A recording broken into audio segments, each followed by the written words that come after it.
Hey, welcome back to the Prophetic Edge. I'm Brian Fleck. Today we're going to dive into spiritual abuse, punishment, and the silencing of prophets or prophetic voices. You know, truthfully, spiritual abuse is probably one of the most hidden wounds in the body of Christ. It can be covered up, camouflaged, ignored, and just forgotten about.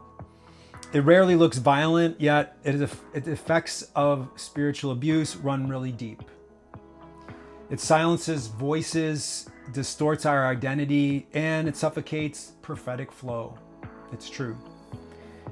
The very systems designed to nurture believers often becomes places where God's people and prophets and ministers are controlled, punished, or manipulated for the sake of protecting, listen to this, man-made comfort.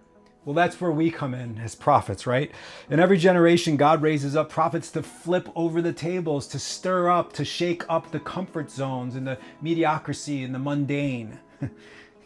We confront systems that are made by men, and we expose what's choking out the spiritual life of his people. And that's true. That's what we do. We come in and we change atmospheres. We change cultures. And that's why it's hard to sit someplace knowing it feels like you're being strangulated. Just saying.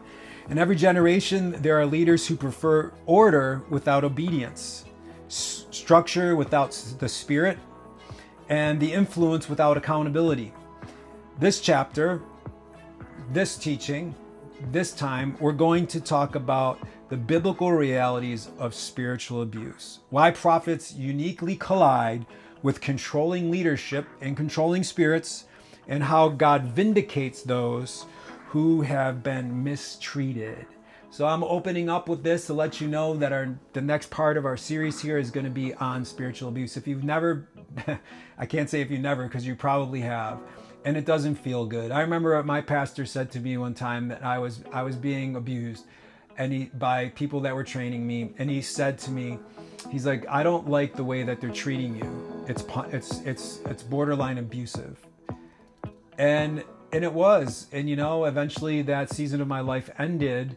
But also, I was being controlled there too. So, hey, what can you do? You got to sometimes allow God to, grow you up where you're at, and for Him to get ready. You got to deal with things when you're living underneath somebody else's house, right?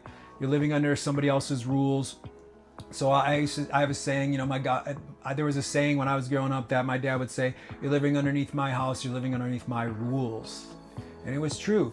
So, but at the same time, you don't want to be a doormat, pushed aside, quenched, and snuffed out. But at the same time, you don't want to have a spirit of rebellion and pushing back where you're rocking things and become out of order.